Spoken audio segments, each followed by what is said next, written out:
Je me donne en parfum, Seigneur. Je me donne en parfum pour toi. Je me donne... Bonjour les sœurs, les mamans, les femmes, les frères. Mon bonjour vous a effrayé, hein? Vous attendiez à quoi? Un bonjour. Est-ce qu'il y a des femmes dans la salle? Est-ce qu'il y a des parfums de bonne odeur? Est-ce qu'il y a des frères dans la salle?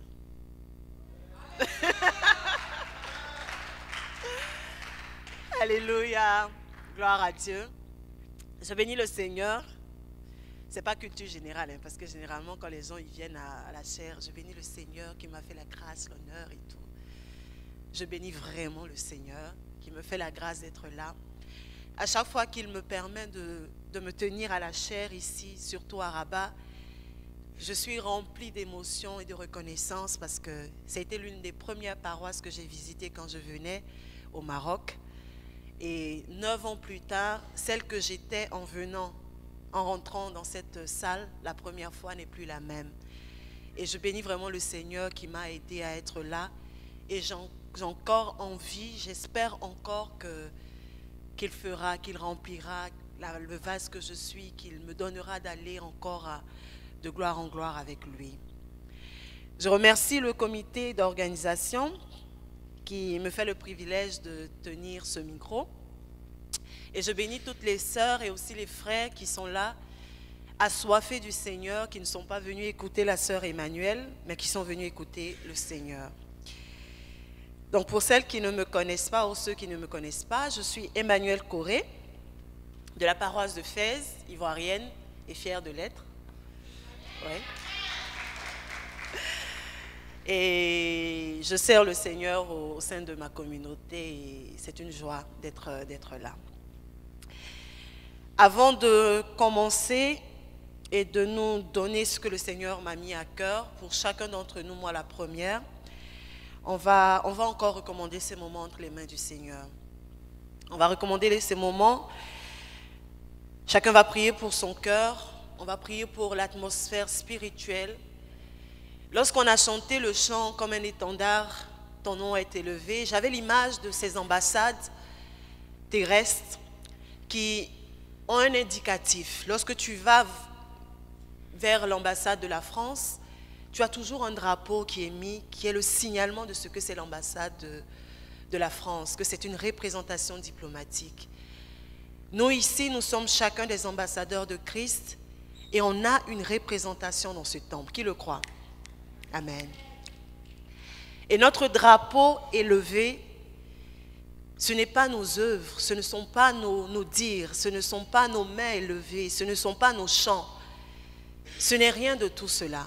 Notre drapeau, le signalement de ce qui a une représentation diplomatique céleste, c'est le nom de Jésus élevé en ces lieux.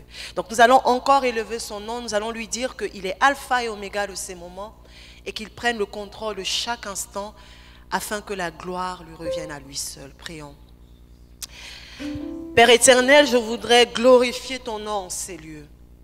Je voudrais glorifier ton nom en ces lieux parce qu'il n'y a rien qui ne soit fait sans ton consentement, sans ton aval.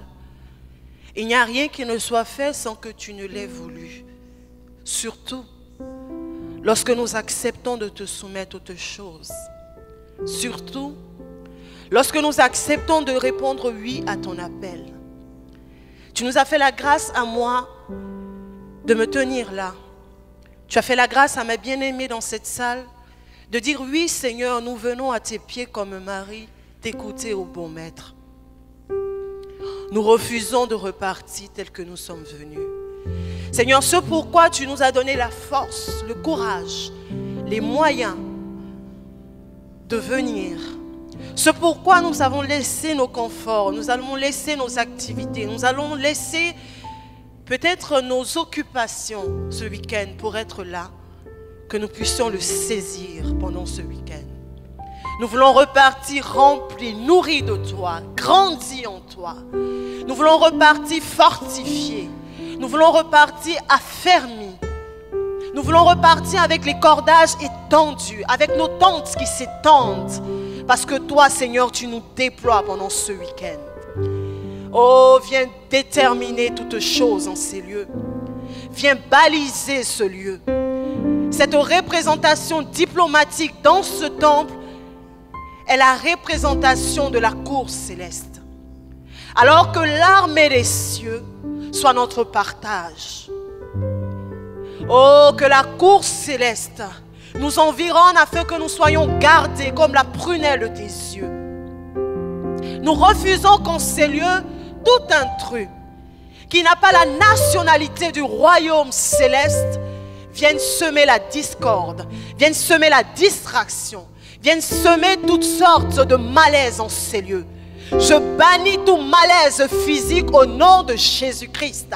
J'appelle la santé divine, j'appelle la santé physique. Cette santé qui nous est donnée parce que tu es monté sur la croix, tu as accepté de porter des meurtrissures pour que nous soyons guéris.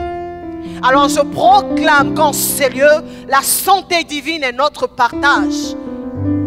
Il ne sera pas mentionné de migraine, il ne sera pas mentionné de fièvre, il ne sera pas mentionné de douleur, parce que toi, ô Jéhovah Rapha, tu es notre guérisseur en ces lieux. Tu es notre guérisseur en ces lieux. Merci parce que nous déposons à tes pieds nos fardeaux. Ces fardeaux qui sont comme des boulets, qui nous empêchent de nous déployer dans ta présence, nous les déposons au pied de la croix. Alors léger nous sommes dans ta présence. Alors léger nous sommes dans ta présence. Afin que le mouvement du Saint-Esprit puisse nous emporter. Comme des aigles que nous prenions notre envol. Et que nous allions toujours plus haut, plus haut, plus haut, plus haut, plus haut avec toi. Plus haut, plus haut, plus haut avec toi. Vers le sommet de la montagne où nous te rencontrons. Où nous sommes face à face avec toi. Où tu vas nous donner encore au travers de cet enseignement les tables au Seigneur de la loi. Pour que nos vies ne soient plus jamais pareilles. Que l'honneur, la gloire et la louange te reviennent au nom de Jésus. Est-ce qu'on peut acclamer le Seigneur? Alléluia. Amen. Le thème qui m'a été confié est intitulé « Les étapes de la croissance ». Donc dans l'étape, on a une certaine progression, on a un cheminement, on a plusieurs niveaux. Et dans croissance, on a vraiment d'aller d'un point A à un point B, d'un point B à un point C. Je pense que c'est une croissance crescendo, n'est-ce pas, Fouzia? Ce n'est pas une décroissance. Quand bien même il y a quelqu'un qui me disait une fois à Fès, il ne comprend pas des fois les prières, on dit « Seigneur, je veux monter plus haut ». Après, dans la même prière, je veux descendre dans les profondeurs de ta présence. Sur le plan spirituel, ça se comprend. Et ce que le Seigneur nous donnera de comprendre ce matin, c'est qu'il voudrait véritablement que nous progressions dans ce que nous sommes avec lui. Que nous puissions aller d'un point A à un point B. Qu'il y ait un avant le Seigneur, un après le Seigneur. Et que pour ce séminaire, tous autant que nous sommes, nous puissions faire un bilan le dimanche et réaliser que le Seigneur a mis un dépôt en nous qui fera de nous des personnes nouvelles et renouvelées. Amen. Qui le croit? Et le texte de base de ce séminaire nous enseigne que nous avons une responsabilité dans cette croissance. Nous avons une responsabilité dans ce que nous devons répandre autour de nous. C'est là de répandre un parfum de bonne odeur. On va relire ensemble le verset 14 du chapitre 2 de 2 Corinthiens. Je vais demander à quelqu'un en tout cas de m'aider pour les lectures, étant donné qu'on est un peu pris par le temps. Je vais demander à une personne de prendre 2 Corinthiens 2, 14 à 15 et une autre de prendre Actes 8, verset 1 et Actes 9, verset 1.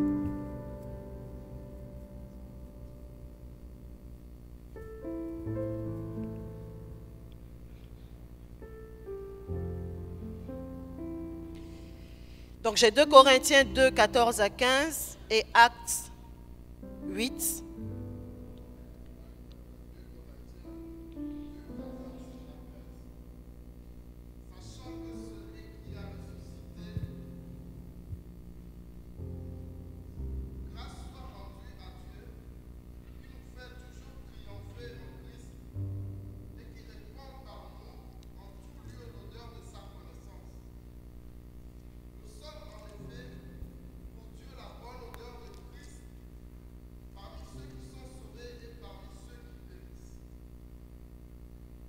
Amen. Nous sommes par Christ la bonne odeur, nous sommes en Christ la bonne odeur, nous sommes ceux-là et celles-là qui devons répandre ce parfum. Et pour arriver à répandre ce parfum, il faudrait que nous puissions le recevoir, nous puissions être remplis de ce parfum. Le passage, il est assez évocateur, mais lorsque je le lisais, c'est plus l'auteur de ce passage qui m'a interpellée et qui m'a fait penser à ce que ce thème que nous avons à aborder ce matin est une vérité et un besoin pour le Seigneur. Et à côté d'être un besoin, c'est une possibilité.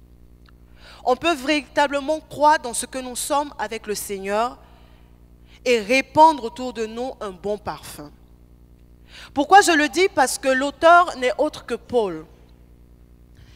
Et pour ceux qui connaissent Paul, savent qu'à un moment, il s'appelait Saul. Saul était celui-là qui persécutait l'Église de Christ, pour de bonnes raisons selon lui.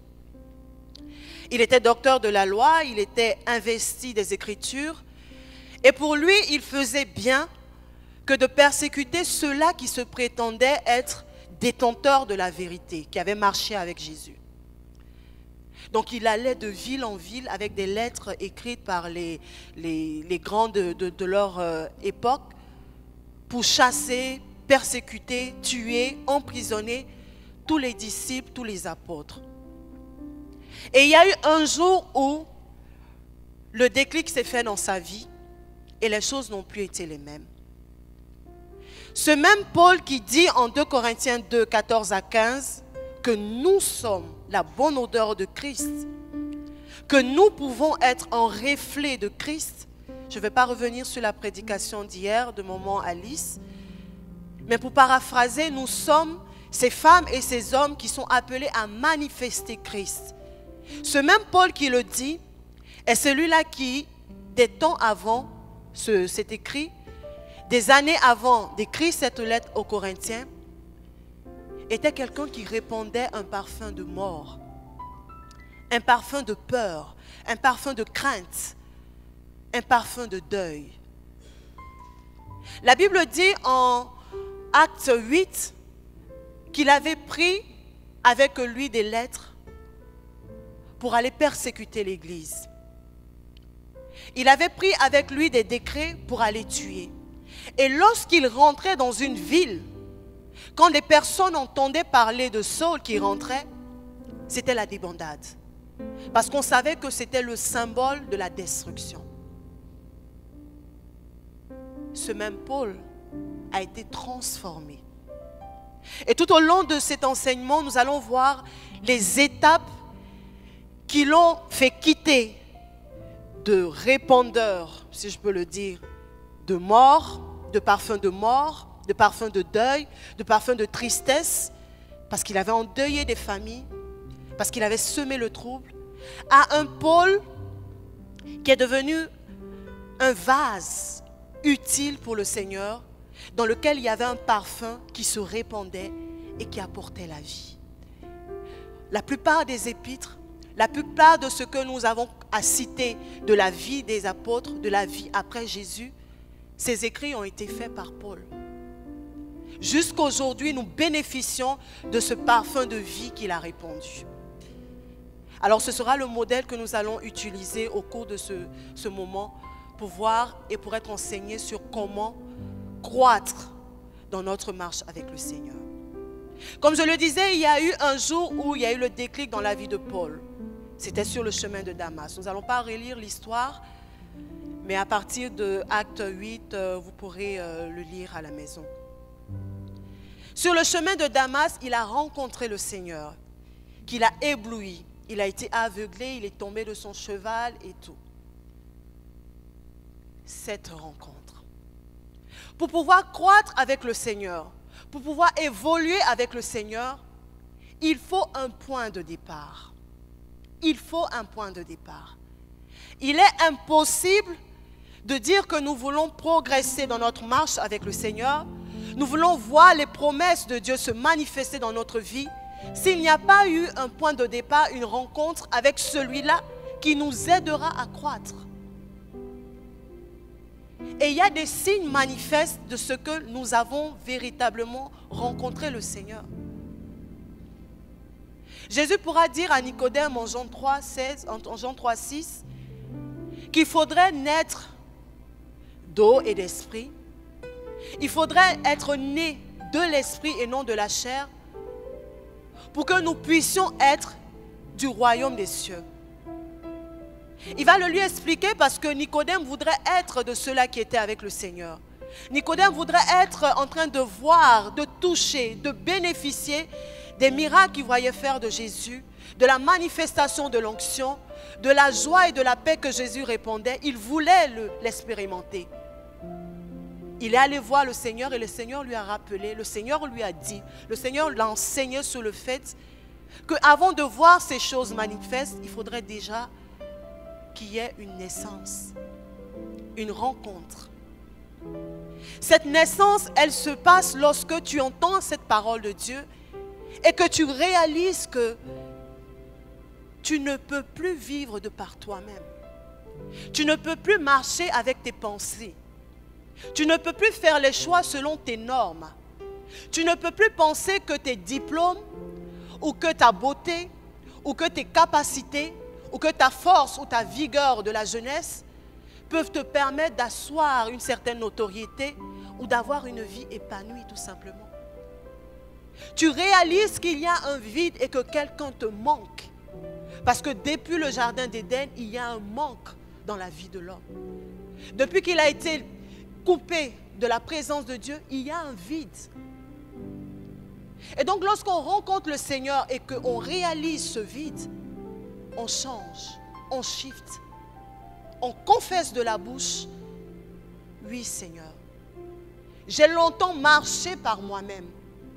J'ai pensé que de par mes possibilités, mes capacités, mon potentiel, je pouvais avoir une vie épanouie. Mais je réalise qu'il y avait quelqu'un qui me manquait. Que même si j'avais un père et une mère, il y avait ce père par excellence qui sait me donner les grâces excellentes qui viennent du ciel qui me manquaient. Et alors on accepte d'abandonner tout. On fait de lui son Seigneur et son Sauveur. Sauveur, c'est-à-dire qu'il nous enlève du péché. Il nous enlève de cette nature pécheresse à une nature de sainteté. Il nous fait quitter de cette nature où nos désirs étaient seulement portés vers le mal, vers l'impudicité, le mensonge, le vol, la fornication. Il nous fait quitter de ça et nous emmène à pouvoir refléter la sainteté, la pureté, un langage doux et agréable, des pensées purifiées, un cœur rempli d'amour pour le prochain et pour celui-là même qui nous fait du mal. C'est possible et c'est le commencement. Voilà pourquoi avant de progresser, avant de voir toutes les autres étapes, si tu réalises en toi-même que ce point de départ n'a pas encore été réglé et que tu as encore dans ton cœur un désir poussé vers ce qui est loin de ce que la parole de Dieu dit, si dans ton cœur tu n'as pas encore fait la paix avec le Seigneur et qu'il te dérange parce que tu sens que même quand tu es présent à l'église, même quand tu viens, même quand tu sers et que ton cœur n'est pas tout entier au Seigneur, que tu n'as pas l'amour de la présence ou bien parce que tu sais à cause de ce que tes parents étaient chrétiens, à cause de ce que tu as envie d'une vie sociale au Maroc, si tu réalises que tu es dans ce cas, il faut faire la paix avec le Seigneur. Mieux vaut commencer maintenant que de continuer à te blaguer, de continuer à te fourvoyer, de continuer à paraître et de rater le plus essentiel. Parce que comme j'aime ce verset qui dit « Tant qu'il y a un jour de l'aujourd'hui », parce que comme je crois que ce verset est vérité, quand il y a un jour qui s'appelle aujourd'hui, on peut encore faire la paix avec le Seigneur. La nouvelle naissance. Pour qu'une fleur puisse répandre un parfum dans une salle, lorsqu'on la coupe, on la met dans un autre bocal. Le Seigneur veut te déterrer de cette terre infertile pour te mettre dans un bocal plus précieux, qui est sa présence. Amen. Alléluia.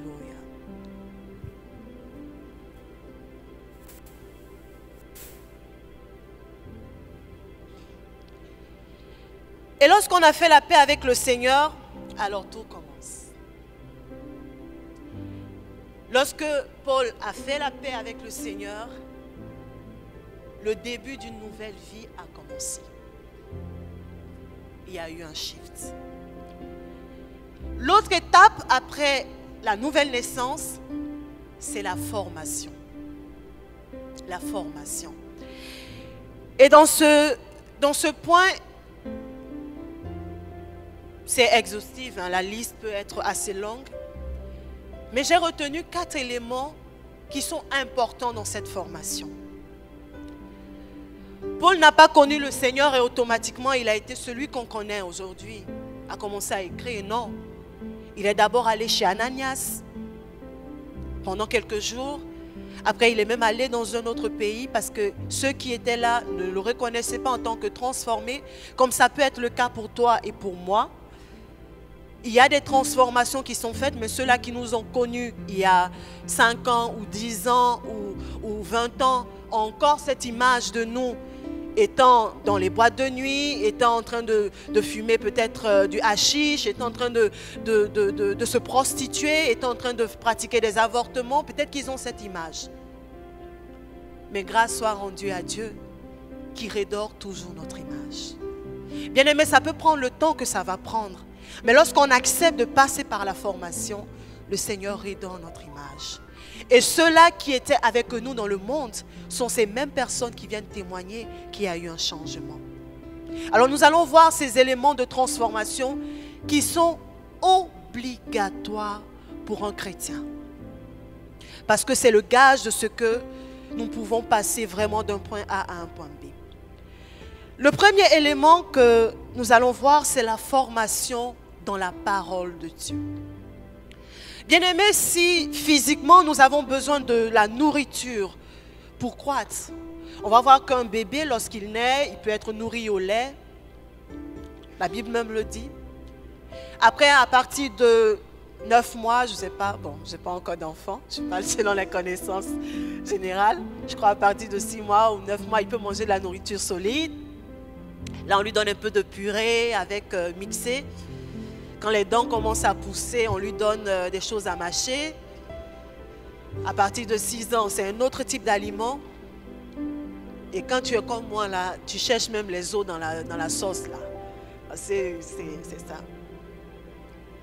De cette même manière, spirituellement, pour croître, pour grandir, nous avons besoin de la nourriture spirituelle. Et la première des nourritures qui nous est donnée, c'est la parole de Dieu. La Bible dit qu'au commencement était la parole.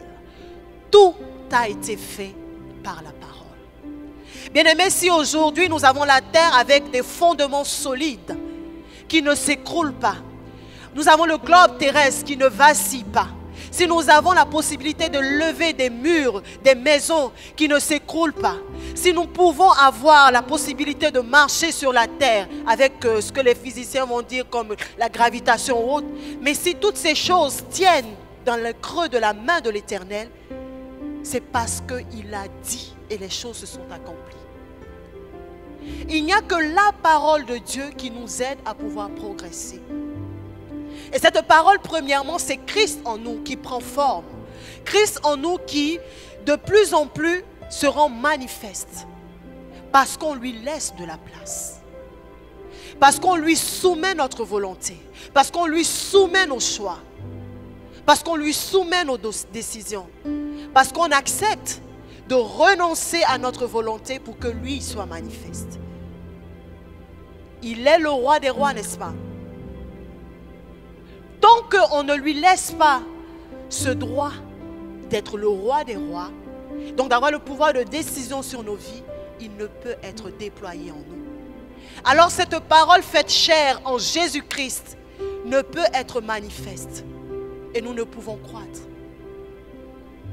La deuxième des choses, c'est que lorsque Christ nous fait passer du royaume des ténèbres au royaume de la lumière, pour que nous puissions croître dans cette lumière, il apporte sa parole pour nous éclairer de l'intérieur, afin de dissocier ce qui est des désirs de la chair avec ceux de l'esprit, afin de dissocier ce que le monde nous a inculqué comme normes avec les normes célestes.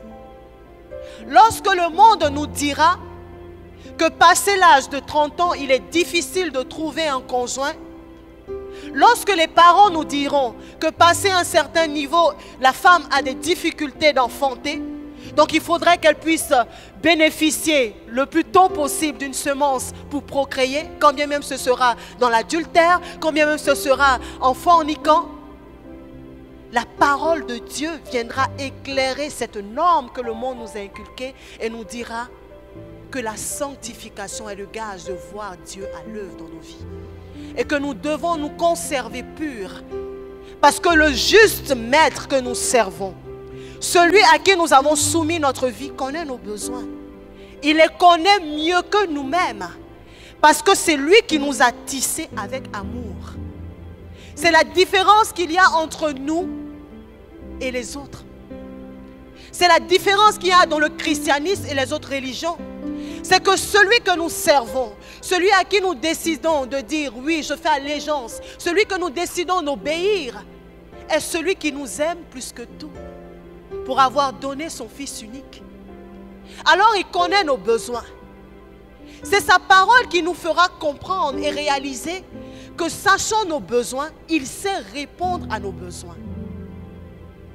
Alors il faut laisser sa parole prendre forme. Bien-aimé, moi j'ai eu une douleur particulière par rapport aux femmes. Peu de femmes s'intéressent à l'instruction et la formation biblique. Peu de femmes. On va constater que dans nos cellules, dans nos réunions, ce n'est pas pour critiquer. Je ne vis pas à Rabat, donc je suppose qu'à Rabat, les sœurs sont à un level, un matisse à niveautique. Mais ce n'est pas ce que le Saint-Esprit me convainc. Non, non. Bien-aimés, nous avons besoin de nous former dans la parole. C'est cette parole-là qui nous donnera de pouvoir attaquer l'ennemi. C'est cette parole qui nous donnera de résister aux ruses de l'ennemi. Parce qu'il est subtil, le diable. Comment est-ce qu'il a pu avoir Ève? C'est en tronquant la parole. Il a ajouté un peu de levain.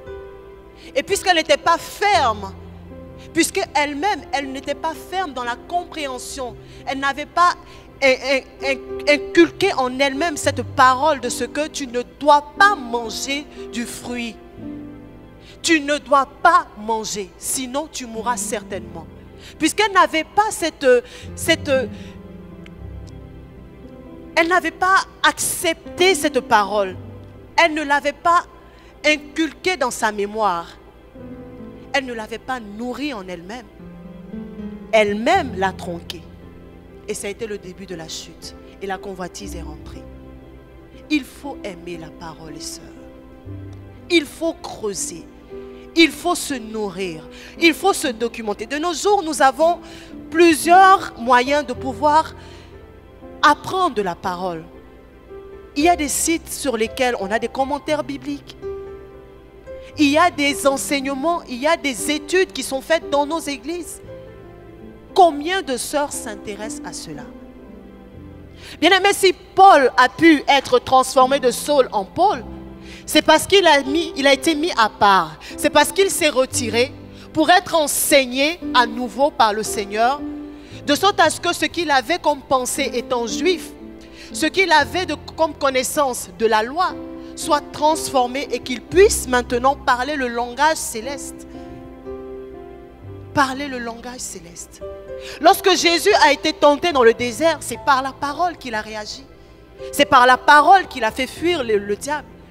C'est en répondant à la parole que le diable lui donnait, par la parole, qu'il a été vainqueur. Parce qu'il connaissait la parole de Dieu.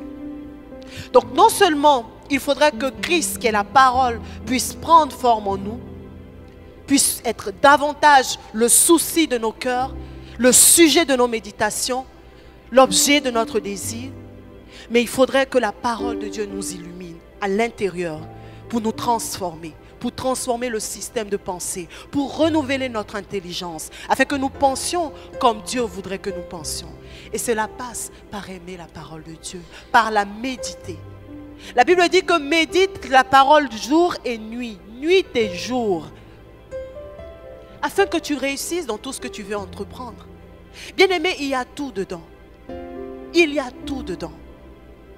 Le livre de Proverbes nous apprend comment vivre même avec nos voisins. Le livre de Proverbes même nous dit qu'il ne faut pas aller toujours chez ton voisin, sinon tu risques de l'énerver. Est-ce que ce n'est pas des choses que nous voyons dans la vie courante? Jusqu'aux choses les plus élémentaires, ce que nous pensons être élémentaire, la parole de Dieu nous enseigne. C'est notre boussole. Et il y a un prédicateur une fois qui était venu à Fès, qui avait dit une chose qui m'avait vraiment marqué, il y a de cela à peu près 6 ans. Il disait que lorsque vous luttez pour un péché, c'est bien de prier, c'est bien de demander pardon au Seigneur, mais c'est bon de savoir qu'est-ce que la Bible dit de ce péché. Lorsque je sais que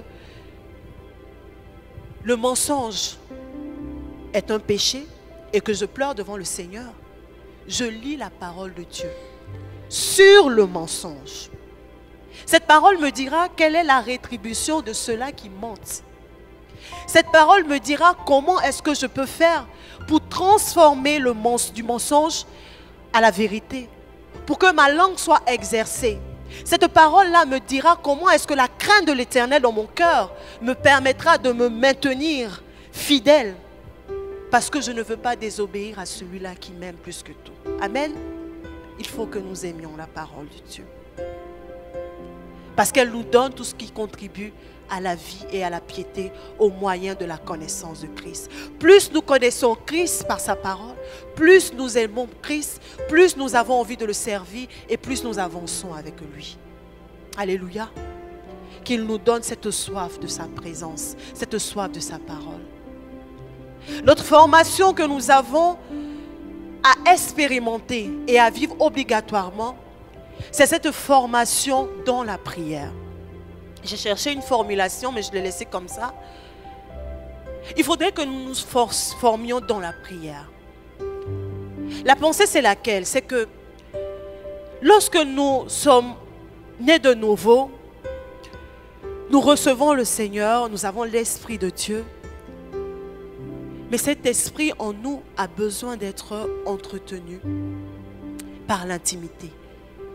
Pour que le Saint-Esprit se déploie, il faudrait que l'intimité soit au rendez-vous. Et l'intimité ne peut pas être au rendez-vous avec le Saint-Esprit si nous n'avons pas des moments d'intimité.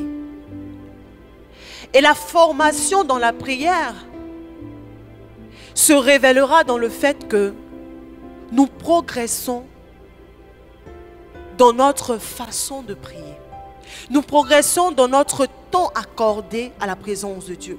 Nous progressons dans les sujets que nous présentons au Seigneur.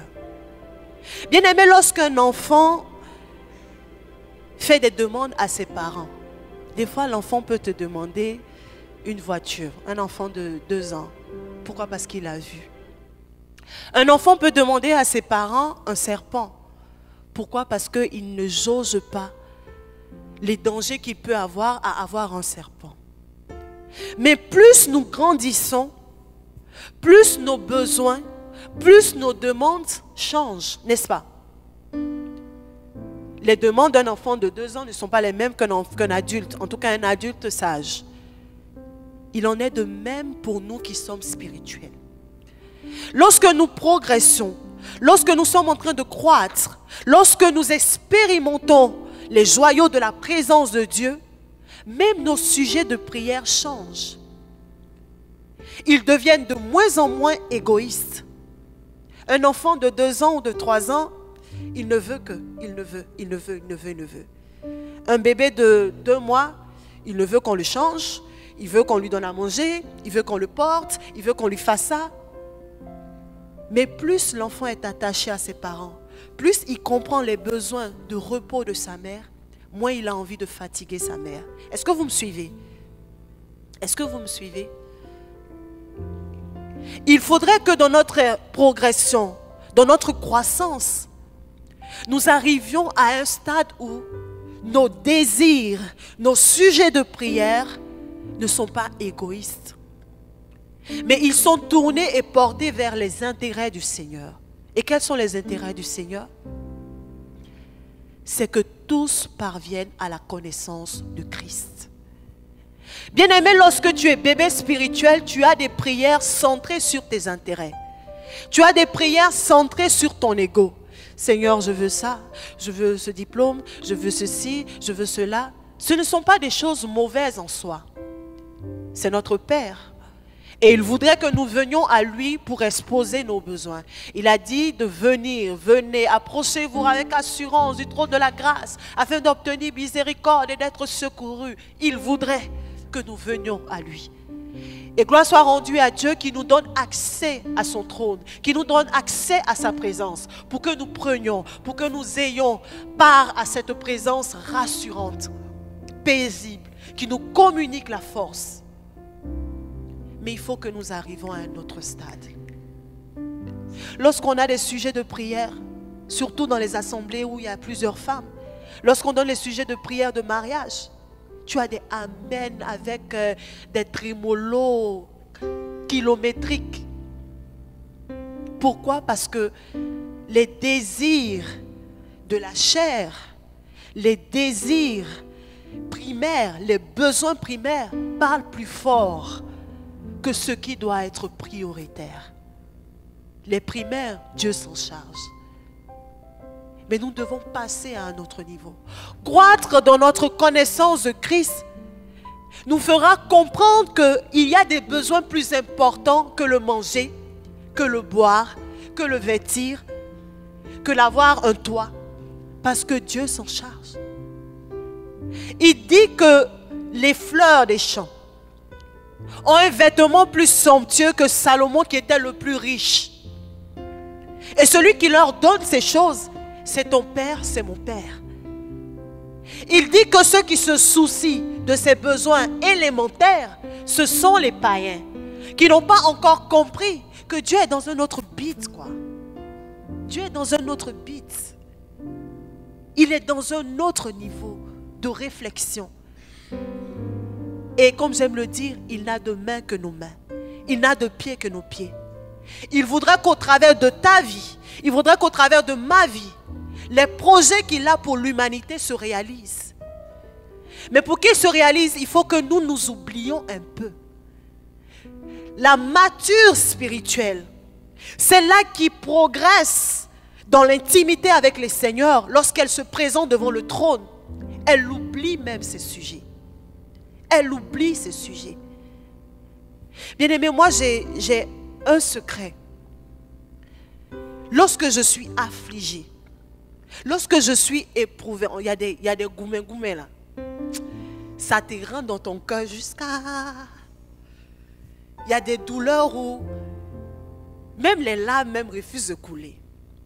Quand je me rends compte que j'arrive à ce stade, je cherche un sujet de prière d'un frère ou d'une sœur. Je cherche un sujet de prière pour ma famille.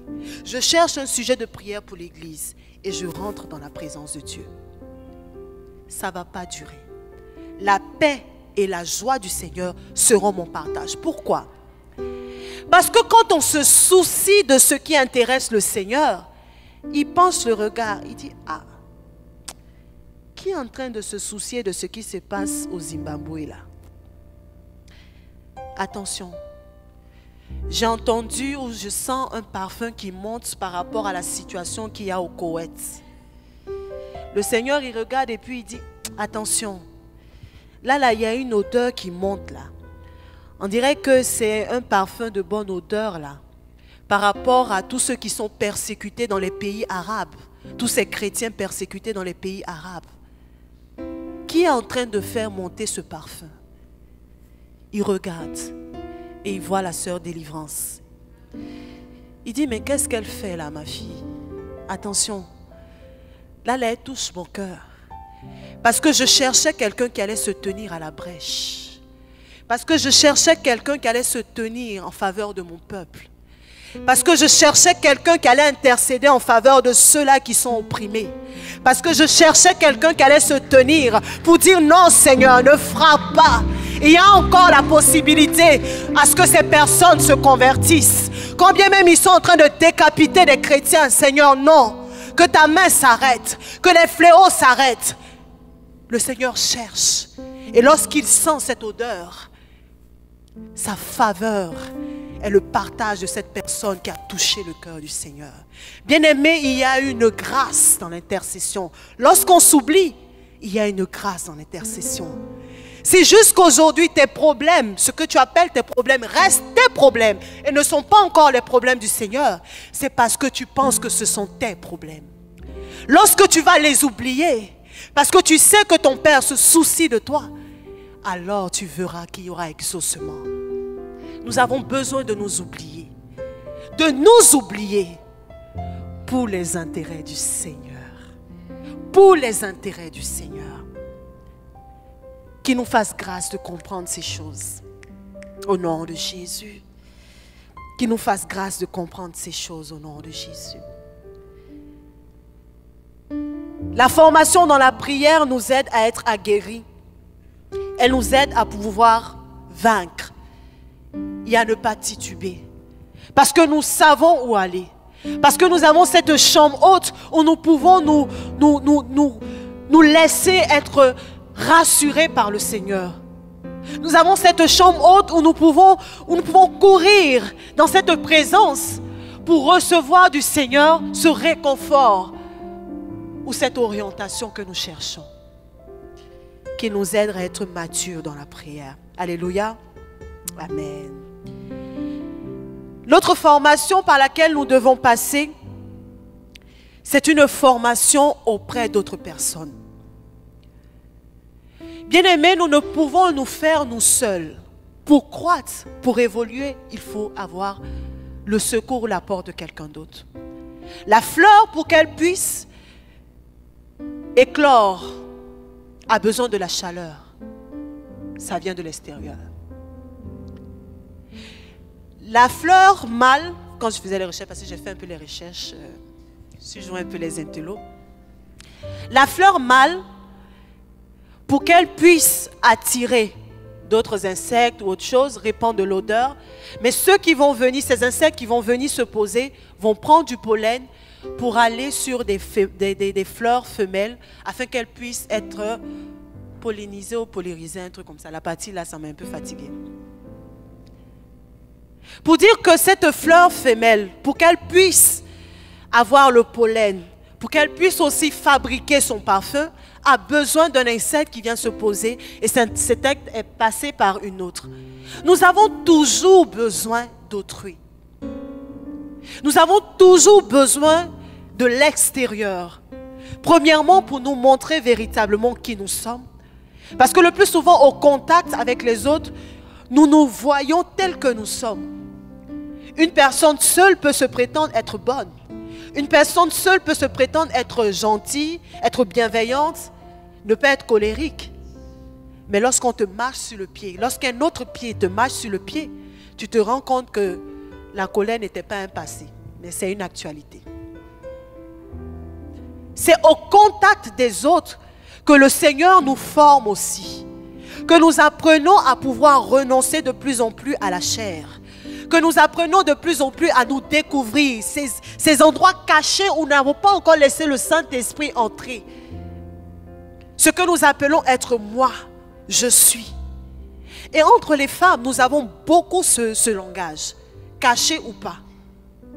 Nous nous jaugeons beaucoup. Nous nous comparons beaucoup. Nous nous comparons beaucoup.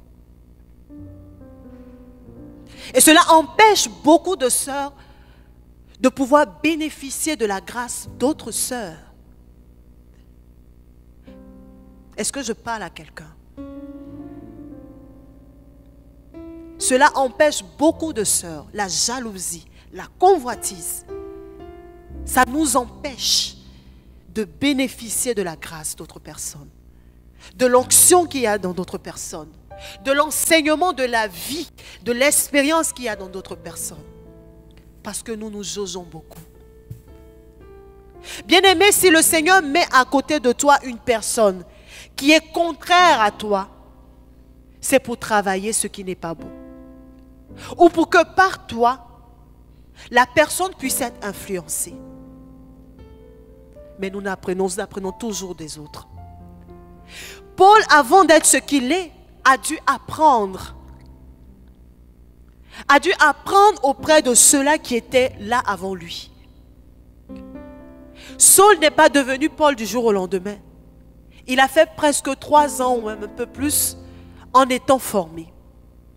Jésus, avant d'être manifesté, à partir de 30 ans, il y avait 30 autres années où il était dans les coulisses.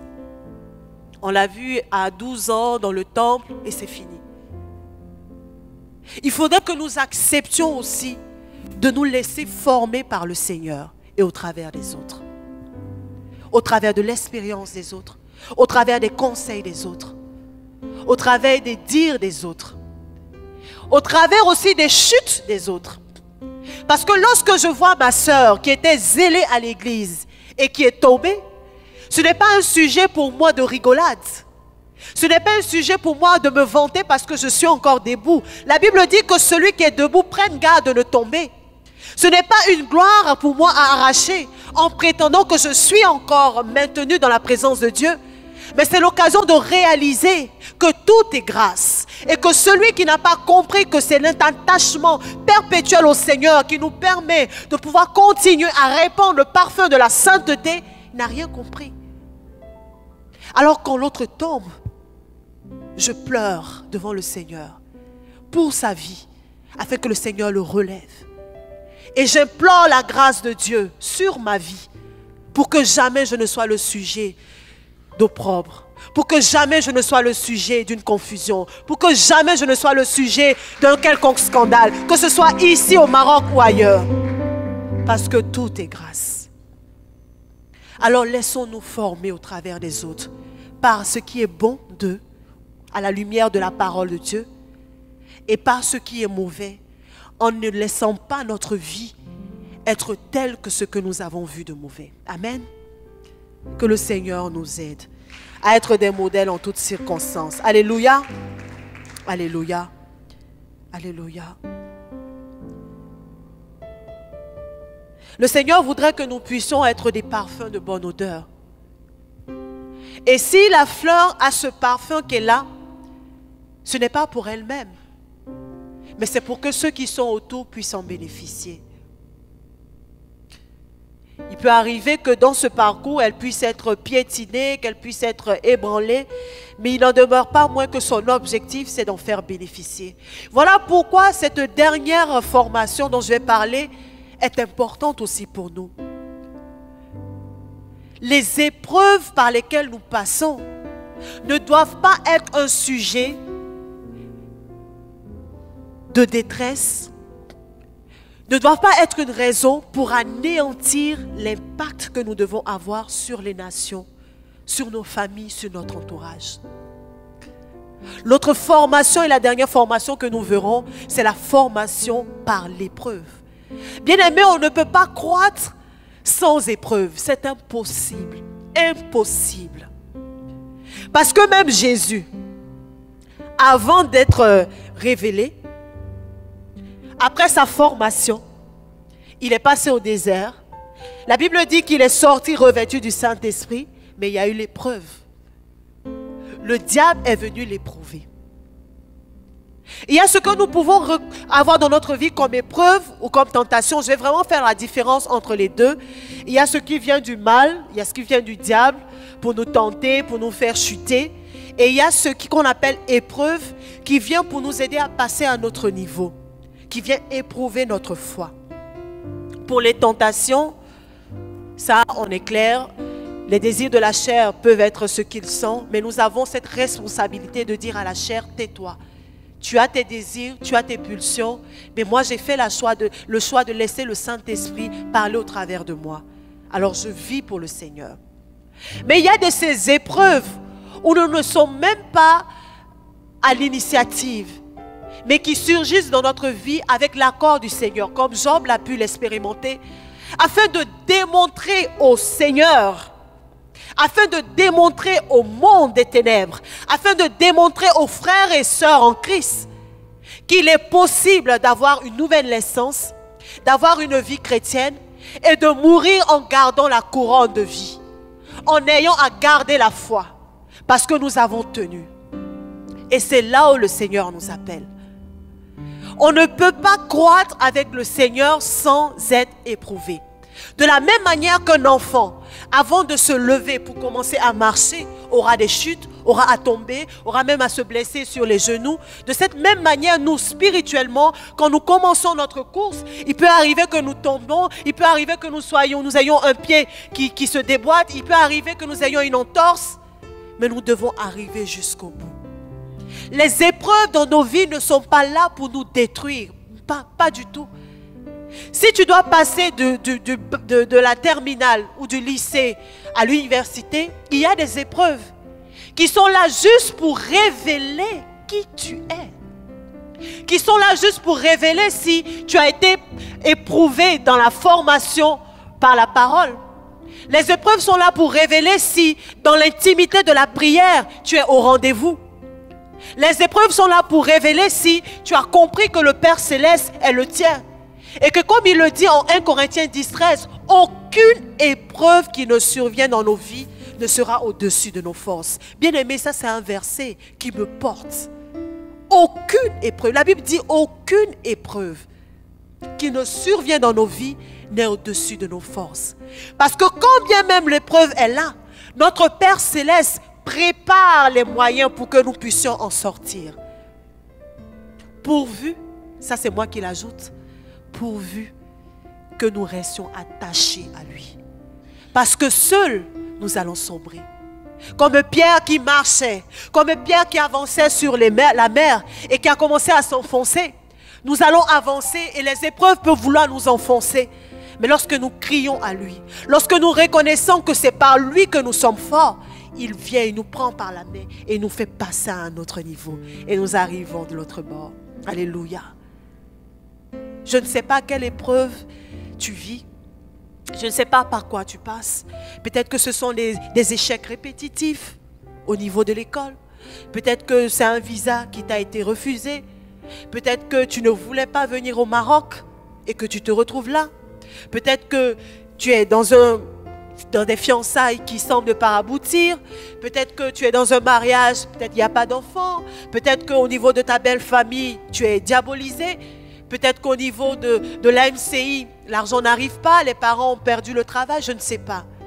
Mais une chose est certaine. Lorsque tu traverseras cette épreuve et que dedans tu réaliseras que ton pourvoyeur par excellence, c'est Yahweh Jireh. Lorsque au travers de cette maladie, tu réaliseras que celui qui te guérit, c'est Yahweh Jireh. Lorsque tu réaliseras que malgré tout ce qui ne va pas, malgré tout ce qui te persécute, celui qui fait ta paix, c'est Yahweh Shalom. La victoire est ton partage. La victoire est ton partage. Comme ça a été le cas de Daniel et ses compagnons qui sont passés dans la fosse aux lions, qui sont passés dans le feu, mais qui n'ont pas été détruits ni par le feu, qui n'ont pas été dévorés par les lions, parce qu'ils avaient fait le choix de se soumettre au roi des rois, plus qu'au roi de ce monde. Comme ça a été le cas de toutes ces personnes qui ont fait le choix d'aller au temple, comme Anne, pour supplier le Seigneur, parce que cette épreuve avec Pénina était douloureuse, mais qui a reçu son Samuel. Comme ces personnes et bien d'autres, si tu résistes dans l'épreuve, si tu tiens bon, sans lâcher la main du Seigneur, la victoire est dans ton partage. La victoire est dans ton camp. Alléluia. Est-ce qu'on peut acclamer le Seigneur pour cela? pour cette parole de vérité. Alors dans l'épreuve, compte sur le Seigneur. Dans l'épreuve, ne murmure pas. Ce qui a fait que Israël a duré dans le désert, ce qui a fait que leur désert, leur épreuve a duré, c'est parce qu'ils murmuraient. C'est parce qu'à chaque difficulté, ils se plaignaient. À chaque fois qu'il y avait la nourriture qui manquait, ils se rappelaient encore de l'Égypte. Non. Bien-aimé, la vie que tu as laissée derrière n'est pas comparée à celle que tu vis maintenant. Lorsque j'ai accepté le Seigneur, c'est parti d'un déclic. Bien-aimé, j'avais un vide. La semaine dernière, quand on était au séminaire, l'oratrice parlait de l'alliance. Et je me suis rappelée de ce jour-là. Et le souvenir du vide que j'avais ressenti et qui a fait que j'ai cherché le Seigneur m'est revenu. Un vide comme vous n'avez pas été. C'est-à-dire que tu as l'impression qu'il y a quelque chose en toi qui manque. Tu es déboussolé, désemparé. Pourtant, je travaillais. Pourtant, j'avais un copain. Pourtant, j'étais même chez mes parents, donc je ne payais pas le loyer. J'avais au pays, j'avais un placard comme ça. J'avais un placard qui faisait l'angle. Sacs, chaussures, habits. Puisque tout mon argent, c'était pour ça. Sans compter les gares et tous les gens qui me donnaient l'argent. Mais le vide que j'avais, plus jamais je ne l'ai ressenti jusqu'aujourd'hui. Je peux me sentir seul. Parce que le diable peut nous communiquer des pensées. Le diable peut nous dire que tu es seul. Ah, tu as vu, tu étais avec telle personne. Tu as vu ce qu'elle t'a dit. Ah, attention. Tu as donné ton cœur à ce monsieur. Tu as vu qu'il t'a laissé. Il est allé avec une autre. Ah, ton père, tu as vu qu'il a pris une autre épouse. Il s'occupe plus des enfants de l'autre que toi et tes frères avec ta maman parce qu'elle n'est pas à la maison. Ah, attention. Mais lorsque tu entends ça, dis-lui arrière. Arrière. Le Père que j'ai dorénavant, c'est le Père céleste. La Bible dit que les hommes peuvent donner de bonnes choses à leurs enfants. Mais lui, il nous donne quoi? Le Saint-Esprit. Et le Saint-Esprit est l'enseignant par excellence. Le Saint-Esprit est le Paraclétos, le consolateur par excellence. Le Saint-Esprit est celui-là qui nous conduit dans la vérité. Ça veut dire que lorsque devant c'est noir, c'est sombre, c'est douteux, tu ne sais pas où aller, tu ne sais pas comment l'année tu vas la finir. Est-ce que tu payeras la scolarité? Tu ne sais même pas l'année prochaine dans quelle université tu seras. Ce Père céleste que nous avons t'envoie le Saint-Esprit pour aplanir les sentiers au devant de toi. Ce Père, il est ton Père, il est mon Père. Et quand j'ai compris ça, le diable peut dire, ça peut m'ébranler, mais ça ne me croule pas. Ça ne me laissera pas à terre. Parce que le Seigneur est ma force. Il dit dans le passage de la femme vertueuse qu'elle se rit de l'avenir. Elle se rit de l'avenir. Elle regarde l'avenir. Parce qu'elle sait que celui qui garde son arrière, celui qui la précède, c'est l'Éternel des armées. Celui qui assure ses arrières, c'est l'Éternel des armées. Alors, quels que soient les sorciers, quelle que soit toute la cohorte de démons qui se liguent contre ma vie pour empêcher ma destinée de progresser, qui m'empêchaient d'arriver à bon terme, ils sont nuls et sans effet au nom de Jésus. Toute parole de malédiction sur ma vie a été dissolue dans le sang de l'agneau. Tout ce que l'ennemi a eu à former comme plan, le décret qu'il avait signé depuis ma naissance, où il a dit qu'elle m'appartient, parce que ses pères ont péché, parce que ses aïeux ont fait des alliances sataniques, parce que dans son village, ils l'ont consacré. Tout cela a été noyé dans le sang de l'agneau. Alléluia! Alléluia! Alors je vis de victoire en victoire. Je marche de victoire en victoire. Même si les hommes me voient en train d'échouer. De victoire en victoire. Je regarde l'avenir et je me ris de l'avenir. Parce que je sais que mon avenir est assuré. Alléluia. C'est une espérance que nous avons dans le Seigneur que nous ne pouvons pas avoir nulle part ailleurs. Jamais nous ne l'aurons ailleurs. il y a du bon là où nous sommes. Et le désir du Seigneur, c'est que nous n'expérimentions pas les choses au travers d'autres personnes. Non, mais que nous fassions nous-mêmes notre expérience personnelle. Parce qu'il est le Dieu de la vie. Et il voudrait que ce qu'il nous dit soit vécu au quotidien. Bien-aimés, il y a eu les actes des apôtres. Mais aujourd'hui, il faut qu'il y ait des actes de Fouzia. Il faut qu'il y ait des actes de Rachel. Il faut qu'il y ait des actes de Lucie, des actes de Marie. Il faut qu'il y ait des actes d'Emmanuel. Il faut qu'il y ait des actes de Charles. Il faut qu'il y ait des actes. Et ils comptent sur nous. Ces femmes qui inscrivent leur nom dans l'histoire, ce sont des femmes qui ne sont pas au niveau bébé spirituel. Non, non, non, non. La Bible dit que la femme sage bâtit sa maison. Pour bâtir, ce ne sont pas les enfants qui bâtissent. Ce sont des femmes qui ont compris leur identité en Christ, qui ont compris leur devoir, qui ont compris leur responsabilité de se tenir à la brèche et d'écraser la tête du scorpion, d'écraser la tête du serpent, d'écraser toutes les œuvres de l'ennemi parce qu'elles ont la victoire en Christ. Alléluia.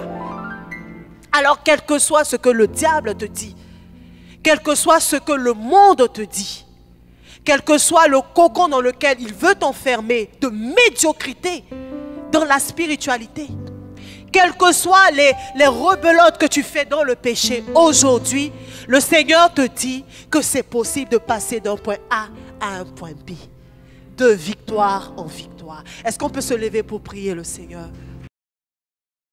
Calvin, let's go!